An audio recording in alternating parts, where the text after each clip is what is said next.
gatatu ni kwigenekerezo rya 29 Rusama umwaka wa 2024. Mu gatondo hitezwe ko azokwaka izuba ririmo n'ibicu bike bike hose mu gihugu cacu. Azoba akanye gusumba handi azoba ari mu ntara ya Kayanza. Ibipimo by'ubushuhe vyaho bizobigera kuri °C 14.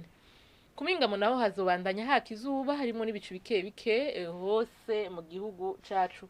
Azoba hashushe gusumba handi ni mu ntara y'Ibitoke. Ibipimo by'ubushuhe vyaho bizoba bigera kuri °C 30.